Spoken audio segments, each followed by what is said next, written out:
Hello everyone and welcome to Talking Points with KPI episode 27. Today, this is another blog post style podcast, so if you are interested in the topic more, please go visit us at kpimh.com and see the blog that Eric has written about the topic we'll speak on today. So that topic is Success Leaves Clues and blending the facility and technology with field coaching. So you wrote a great blog, and I'll just let you start, Eric. Just kind of give us a gist and we'll go into details. I think just the gist of it is that everyone thinks that there's two schools of thought in the baseball world today, especially as you get higher up in the chain, that there's the old school approach, team-orientated, field-style coaching, the style we're all used to, versus what we do in here, the facility, technological-based coaching.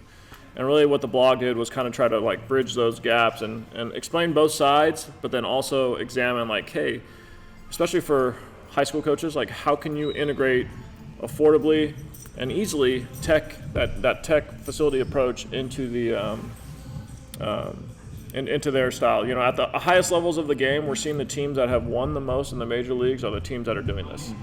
Last year, there was 3 teams in the big leagues that had 100 wins: the Rays, Dodgers, and Giants. All 3 of those organizations are known as being ultra progressive, ultra tech-based, very new school with their approach. So, it isn't an accident that it was those 3 teams that are winning hundreds of games. So. We know a lot of people in those organizations. They're doing things at a very extreme level as far as how they're taking the approach that we take and we have in here and other facilities like us, and then putting it in use on the field. Yeah. So we see a lot, like you just mentioned, with a lot of stuff on that baseball side. But Dan, I want you to mention how the other half has kind of come in, and especially with the technology on the strength side. Yeah, I think for the most part in the weight room, the focus is on how much weight you're lifting, and that'll help to a certain extent. But that is just a tool, and we've really centered around Hawkins Dynamic Sports Plates. Yeah, I told you he was going to get into the podcast. And we want to be held accountable. Just because, and you'll see this as a natural progression. A high schooler or a middle schooler's never worked out, gets into high school, goes to the football team. They start lifting, they get a little bit stronger. Oh, they get a little bit better. Their freshman year, their sophomore years, they're getting stronger. They're just doing their bench, squat, and deadlift. At a certain point, if they start chasing those numbers too much, by their junior and senior year, they can't hit an 85-mile-an-hour fastball. Yeah. Their shoulder is so tight, for whatever reason, good or bad, that they can't throw. And they get really clunky. And we know baseball players move differently than our football and field court athletes. So connecting that to the tech so that we can be held accountable to what actually matters, movement, efficiency, and athleticism, and then maintaining and taking that out to the field and connecting, hey, when you're doing this exercise, this is going to help you have a higher opportunity for success when you're hitting or when you're pitching, and it's something that we need to continue to connect because that's all they care about. We don't want to create these weight room monsters. Well, I bench this much or I deadlift this much. And it's who cares? You throw 71. That doesn't matter. Or you can't throw strikes, or you can't hit a fastball, you can't hit a curveball. What matters is performance on the field. Yeah. And I don't mean to cut you off, but I was just going to go into some of those topics that we do talk about. The technology we do use, for instance, blast motion, hitch tracks, TrackMan, V1 pressure mat, which is new, and the K1 vest. A lot of these things are athlete-based. You see a lot of them, especially in golf. Some of these are very used for different sports. So it's not just baseball. But let's get into the coaching side and the coaching aspect of this. So we've talked about it before, and we've talked about how integrating this data for a coach is going to be huge at the next level. Talk about how you guys have seen it, and Dan, I'll let you go first as a strength coach. Once again, how we talked about the data, how does that help you as a strength coach help these athletes? I think the performance on the field, and then you speak to that data, right? How am I performing in the field? Whether that's command, my batting average, slugging percentage, any of the numbers that you want to typically go to as far as performance on the field. Figuring out, okay, what are the gaps there that are preventing you from having success, and then what's the area that I can help with as a strength coach. For your 7th through 10th graders, it's typically you are struggling on the field because you are not strong, you're weak. And so we're going to compensate for whatever movement we're trying to perform on the field because of that lack of strength. And so I kind of go through that lens where, again, that's my expertise. That's what I typically want to address. So, yeah. And now I'll go into the on-field coaching side. You've done it for many years, Eric, and you've been able to see no technology, now technology. I mean, you even did it, for instance, yesterday. You were able to go out to a field with a radar gun and have technology for the pitchers there to see their stats live. How do you think that's changed?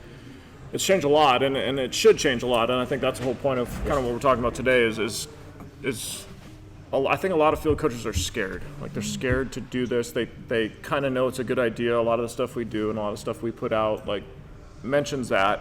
You know, we want them to, like, feel that this stuff's approachable. So, you know, yesterday when I was out there, the high school coaches come back there and they sit with me and they want to see the radar gun. Like, so they're interested in it, you know, and then hey, what's he doing? Like, what do you see? Like, so they want to know.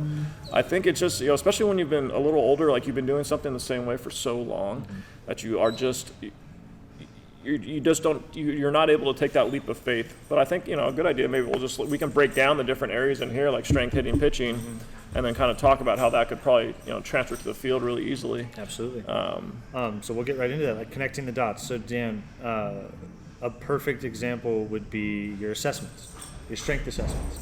Not many companies or even facilities are doing that.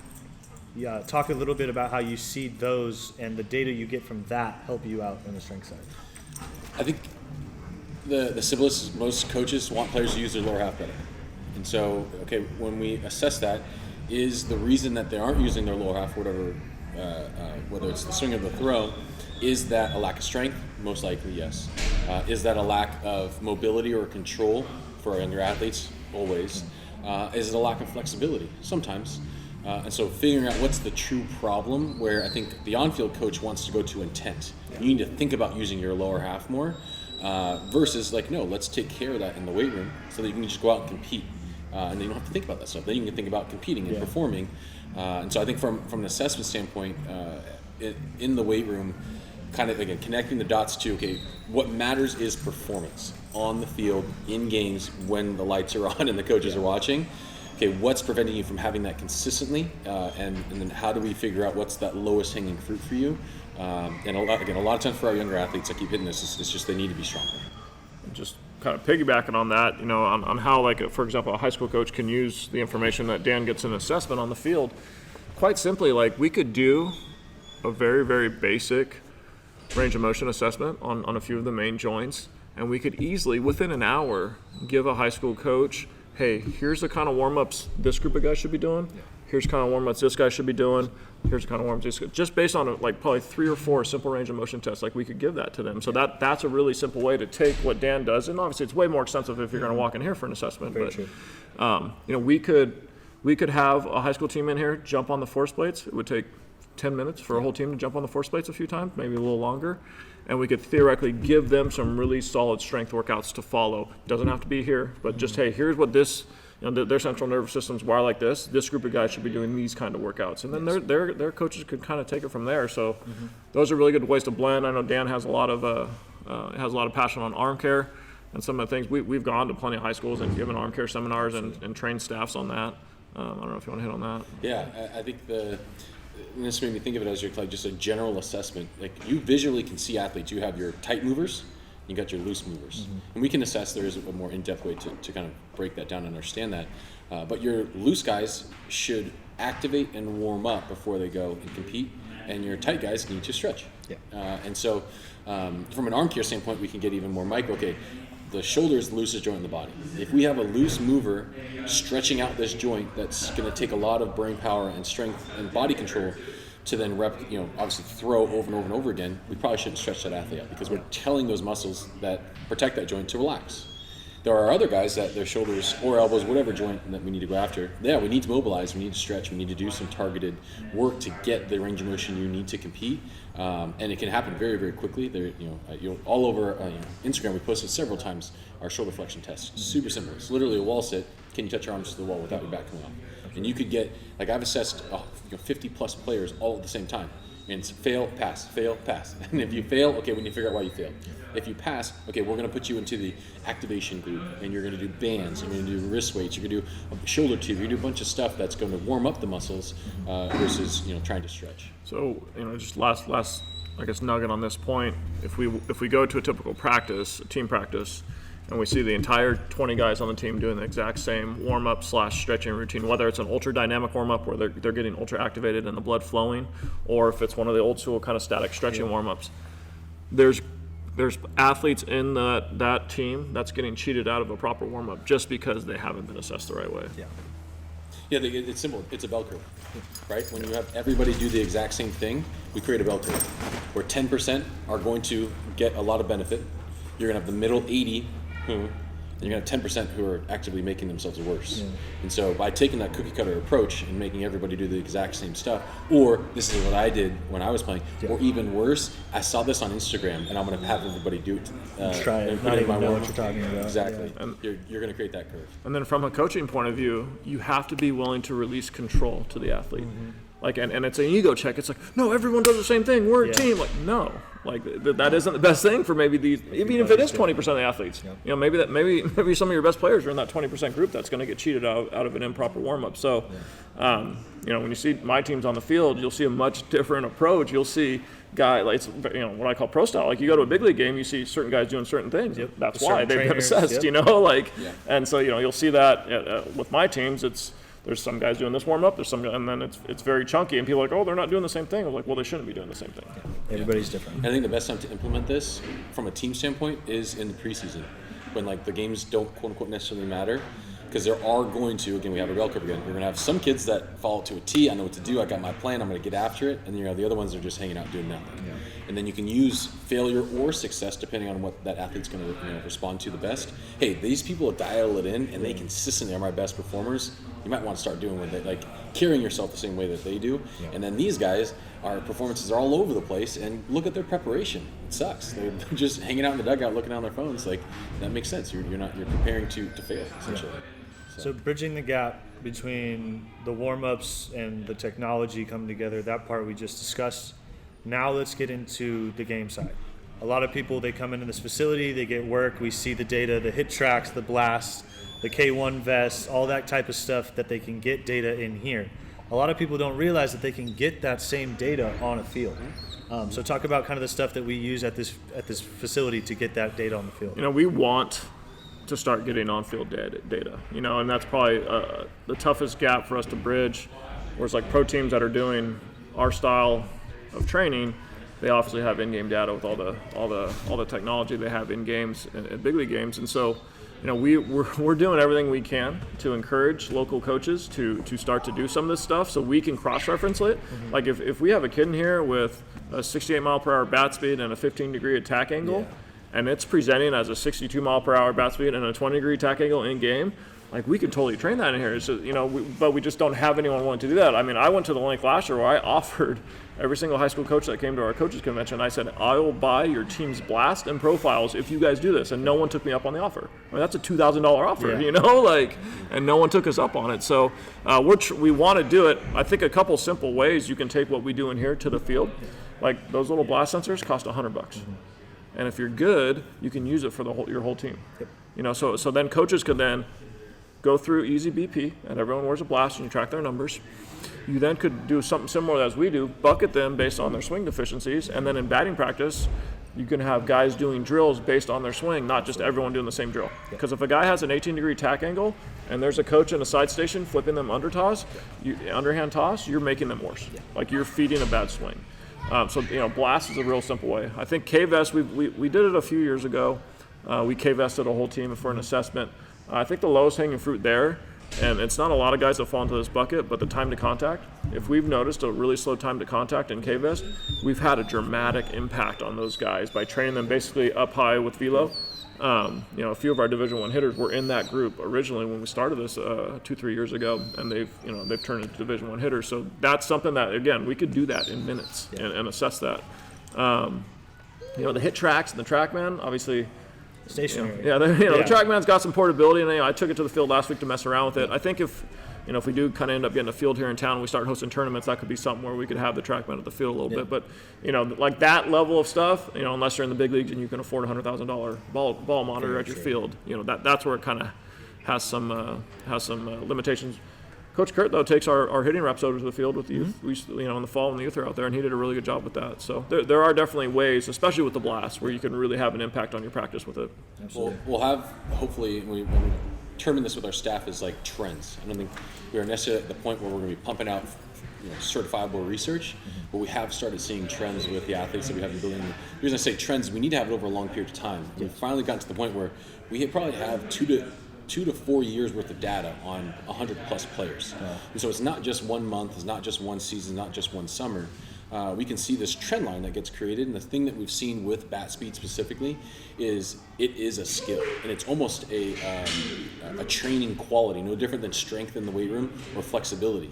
And so if we don't train bat speed all the time, if it's not a focus, it's going to get worse because our central nervous system adapts and it doesn't want these high power outputs. It wants to just be free and easy all the time. And so using your blast sensor, you can very easily assess all your athletes, see what their baseline is, and then figuring out the right time during the week or during the season, hey, we're going to continue to maintain this quality that we know, whether it is the skill of hitting or it's just a physiological adaptation. I'm learning to be explosive in a rotational movement.